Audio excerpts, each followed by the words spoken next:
2026 উচ্চ মাধ্যমিক 4th semester দর্শন সাজেশন 100% কমন আরোহ অনুমানের স্বরূপ। এই অধ্যায় থেকে প্রশ্ন উত্তর শেয়ার করছি, এর বাইরে একটাও প্রশ্ন আসবে না। এমনভাবে এই প্রশ্নগুলো লেখা, তার উত্তর লেখা, পুরো অধ্যায়টার প্রশ্ন, শর্ট প্রশ্ন, এর বাইরে প্রশ্ন খুঁজে পাবে না। তো মন দিয়ে খাতায় লিখে নেবে। যদি তোমার প্রত্যেকটা প্রশ্নের উত্তর পরীক্ষায় এই অধ্যায় থেকে লিখে আসতে চাও, তাহলে আমার ক্লাসটা তোমার জন্য।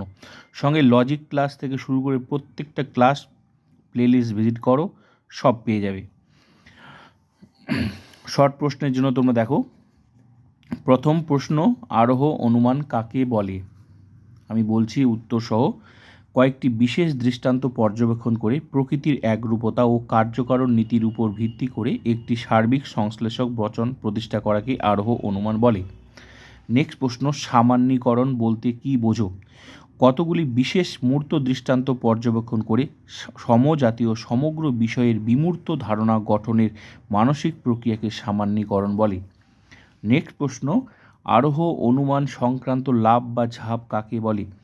আরোহ অনুমানে বিশেষ জ্ঞাত সত্য থেকে সামান্য জ্ঞাত সত্যে অগ্রসর হওয়াকে দার্শনিকরা আরোহ অনুমান সংক্রান্ত লাভ বা ঝাঁপ বলেছেন।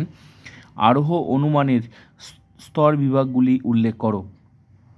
সংজ্ঞায়ন, পর্যবেক্ষণ, বিশ্লেষণ, শ্রেণীকরণ, অপনয়ন, প্রকল্প প্রণয়ন, সার্বিকরণ, যাচাইকরণ, সিদ্ধান্ত গ্রহণ প্রভৃতি। নেক্সট প্রশ্ন, এই অধ্যায় থেকে যত প্রশ্ন হয়, ঠিক আছে, যত বলতে কি আমি যেটুকু শেয়ার করছি বেশি প্রশ্ন নেই, মানে সমস্ত এমনভাবেই পুরো খাতাটা লেখা। এর বাইরে প্রশ্ন আর খুঁজে পাবে না। আরোহ অনুমানের মূল সমস্যা কী? উত্তর, আরোহ অনুমানে আরোহ অনুমানের মূল সমস্যা কী? আরোহ অনুমানে কোন কোন শর্ত পূরণ করলে বিশেষ সত্য থেকে সিদ্ধান্তে সার্বিক সংশ্লেষ বচন প্রতিষ্ঠা করা যায় তা নিরূপণ করাটাই হলো মূল সমস্যা। নেক্সট, কার্যকরণ নিয়ম কাকে বলে? এই পৃথিবীতে কোনো ঘটনা বা কার্য বিনা কারণে ঘটে না, এই নিয়মকেই কার্যকারণ নিয়ম বলে। আরোহ অনুমানের বস্তুগত ভিত্তিগুলি কি কি?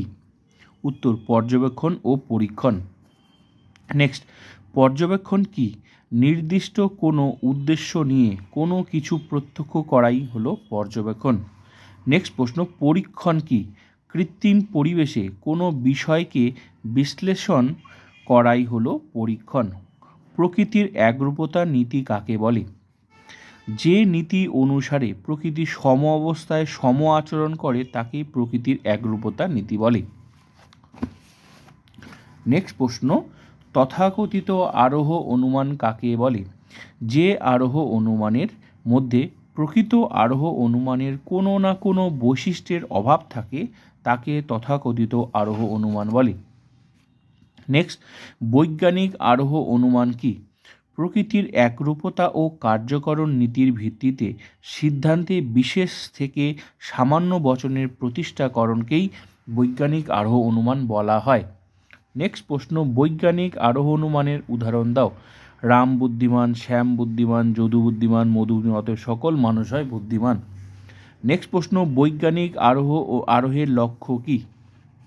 দুটি ঘটনা বা বিষয়ের মধ্যে কার্যকারণ সম্বন্ধ আবিষ্কার ও প্রমাণ করা। নেক্সট প্রশ্ন, বৈজ্ঞানিক আরোহ অনুমানের প্রধান লক্ষণ কী? উত্তর, আরোহ অনুমান সংক্রান্ত লাভ। নেক্সট প্রশ্ন, অবৈজ্ঞানিক আরোহ অনুমান কী? যে আরোহ অনুমানে কার্যকারণ সম্পর্কের উপর নির্ভর না করে অবাধ অভিজ্ঞতার ভিত্তিতে বিশেষ বচন থেকে সামান্য বচন প্রতিষ্ঠা করা হয় তাকে অবৈজ্ঞানিক আরোহ অনুমান বলা হয়। নেক্সট প্রশ্ন,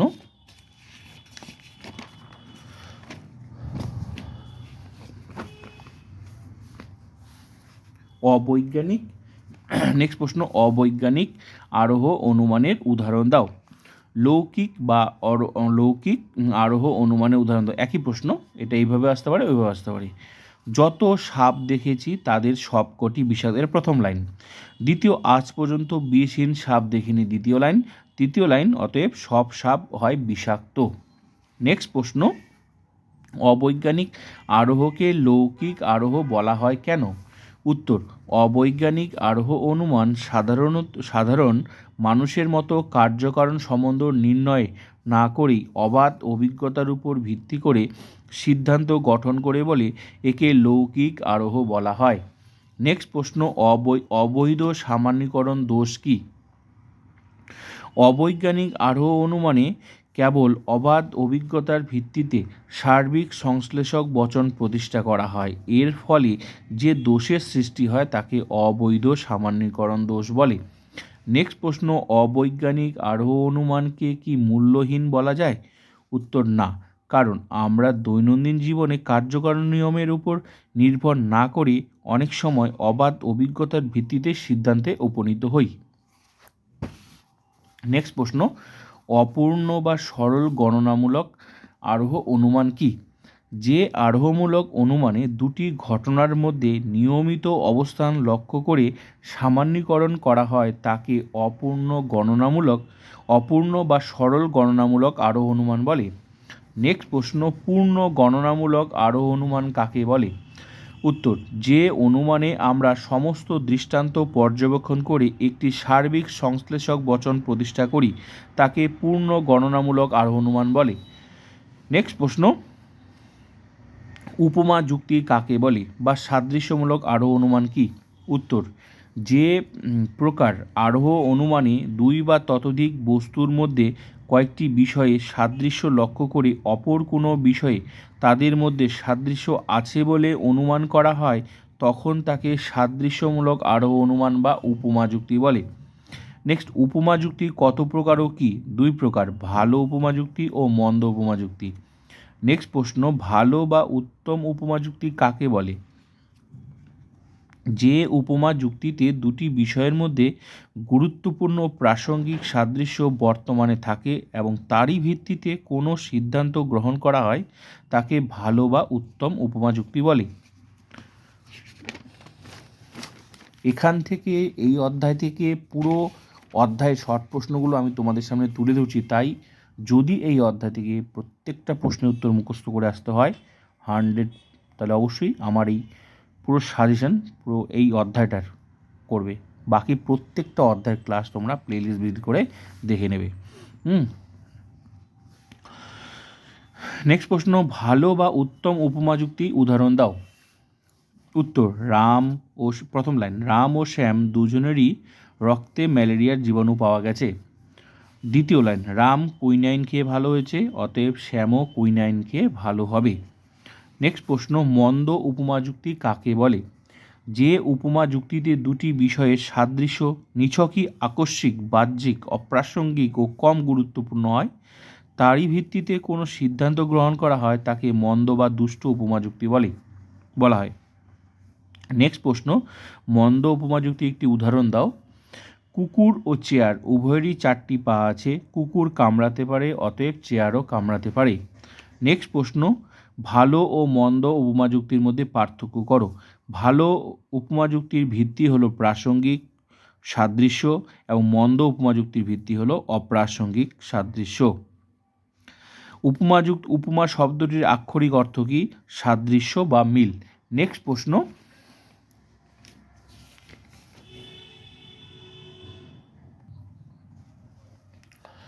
প্রশ্ন, আরোহ অনুমানের প্রধান লক্ষণ কি? উত্তর, সামান্যীকরণ।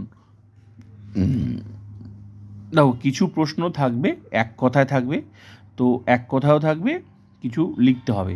তো এবার কিছু প্রশ্ন এক কথায়, মানে এগুলো অবশ্যই মুখস্থ করে নেবে, পুরোটা মিলে এই অধ্যায়টা। আরোহ অনুমানের প্রধান লক্ষণ কি? সামান্যীকরণ। আরোহ অনুমানের সর্বপ্রধান বৈশিষ্ট্য হলো ড্যাশ। উত্তর, সামান্যীকরণ। নেক্সট প্রশ্ন, আমরা একটি বিশেষ সত্য থেকে আরেকটি বিশেষ সত্যে উপনীত হই যে আরোহ যুক্তিতে, তা হলো ড্যাশ। উত্তর হবে অবৈজ্ঞানিক আরোহ অনুমান। এবার এই প্রশ্নটা ঘুরিয়ে দিতে পারে, অবৈজ্ঞানিক আরোহ অনুমান কাকে বলে, এটাও লিখতে পারো, যদিও আমি ওখানে দেখালাম। ঠিক আছে, তো যত রকমভাবে প্রশ্ন ঘুরিয়ে আসে এই অধ্যায়ের প্রত্যেকটা প্রশ্নই আমি তোমাদের সামনে উত্তর সহ তুলে ধরছি। আশা করি এর বাইরে প্রশ্ন আর খুঁজে পাবে না, এতদিন পাইনি, এবারও পাবে না।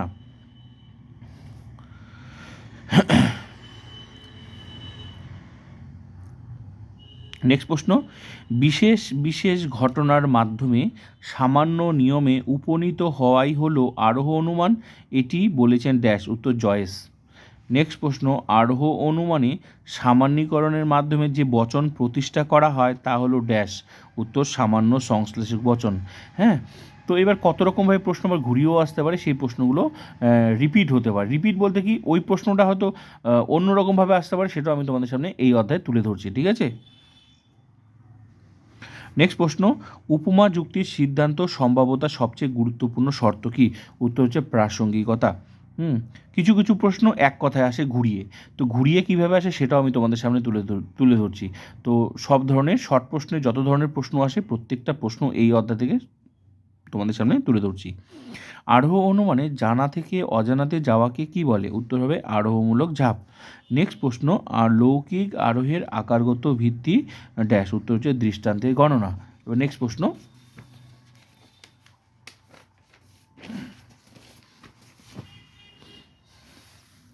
লৌকিক আরোহকে শিশুসুলভ অনুমান কে বলেন, উত্তর হবে বেকন। নেক্সট প্রশ্ন, অবৈজ্ঞানিক আরোহ অনুমানের অপর নাম কি, উত্তর হবে অপূর্ণ গণনামূলক আরোহ অনুমান। নেক্সট প্রশ্ন, আরোহ অনুমানের সিদ্ধান্তটি হলো ড্যাশ, উত্তর সামান্য সংশ্লেষক বচন। নেক্সট প্রশ্ন, আরোহ অনুমানের সমস্যাটি হলো ড্যাশ, উত্তর হচ্ছে সামান্যীকরণ। নেক্সট প্রশ্ন, আরোহ অনুমান সংক্রান্ত লাভ কথাটি কে বলেছেন, উত্তর মিল। নেক্সট প্রশ্ন, এ সিস্টেম অব লজিক গ্রন্থটির লেখক কে, উত্তর হবে মিল। নেক্সট প্রশ্ন, উপমা যুক্তি কত প্রকার ও কী কী, উত্তর দুই প্রকার, ভালো উপমা যুক্তি, মন্দ উপমা যুক্তি। নেক্সট প্রশ্ন, ভালো উপমা যুক্তির ভিত্তি কী, উত্তর হবে প্রাসঙ্গিক সাদৃশ্য। নেক্সট প্রশ্ন, মন্দ উপমা যুক্তির ভিত্তি কী, উত্তর হবে অপ্রাসঙ্গিক সাদৃশ্য। নেক্সট প্রশ্ন, উপমা যুক্তির মূল্য কিসের উপর নির্ভর করে, উত্তর হবে সাদৃশ্যের প্রাসঙ্গিকতার উপর।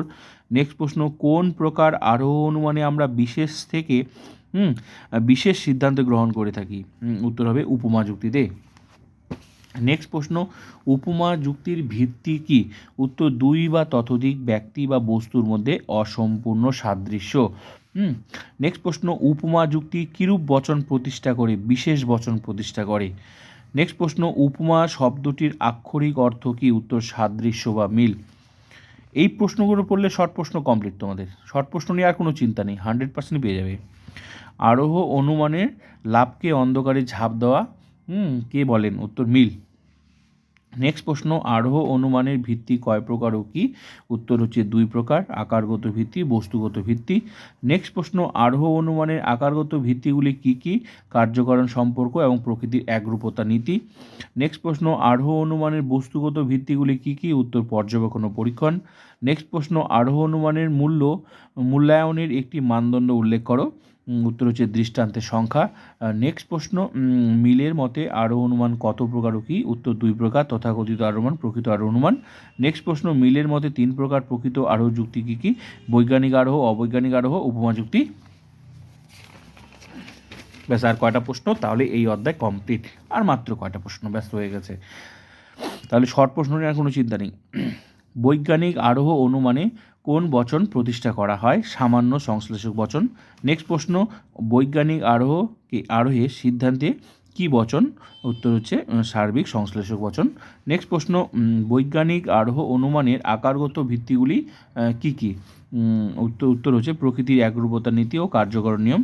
নেক্সট প্রশ্ন, অবৈজ্ঞানিক আরোহ অনুমানের ভিত্তি কি, অবাধ অভিজ্ঞতা। নেক্সট প্রশ্ন, অবৈজ্ঞানিক আরোহ অনুমানের অপর নাম কি, লৌকিক আরোহ অনুমান।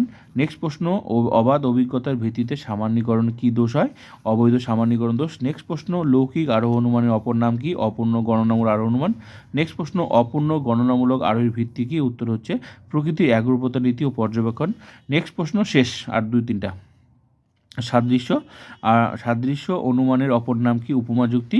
আর দুটো প্রশ্ন, সাধারণ মানুষ যে অনুমান গঠন করে তা হলো ড্যাশ, উত্তর অবৈজ্ঞানিক আরোহ অনুমান। আর পর্যবেক্ষণের ক্ষেত্রে তিনটি শর্তের উল্লেখ করেন কে, উত্তর জয়েস। ব্যাস, প্রশ্ন এই অধ্যায় আরোহ অনুমানের স্বরূপ অধ্যায় কমপ্লিট। সমস্ত শর্ট প্রশ্ন এই অধ্যায় থেকে যা যা প্রশ্ন হয় সংক্ষেপে, প্রশ্ন তো মানে বই লেখা যায় প্রচুর, যেগুলো তোমরা বইয়ে দেখো প্রচুর প্রশ্ন, কিন্তু প্রচুর প্রশ্নের মধ্যে কি সেগুলো সব প্রশ্ন কি দরকারি না, এই অধ্যায় থেকে যে প্রশ্নগুলো আসে, মেন যে বিষয়গুলো যেগুলো পড়লে পুরো অধ্যায়টা কমপ্লিট, যেগুলো পড়লে তুমি প্রত্যেকটা প্রশ্নের উত্তরে এখানে এই খাতাতে এই অধ্যায় সেই প্রশ্নগুলোই লেখা আছে। এগুলো পড়লে কোনো ক্ষমতা নেই তোমাকে এই অধ্যায় থেকে শর্ট প্রশ্ন থেকে তোমাকে কেউ আটকায়। তো এইভাবে প্রত্যেকটা অধ্যায়ের ফুল ক্লাস প্লেলিস্ট ভিডিও করে নাও। অবশ্যই বন্ধুদেরকে শেয়ার করবে, যাদের যাদের ফুল ক্লাস দরকার আছে বন্ধুদেরকে শেয়ার করে দেবে।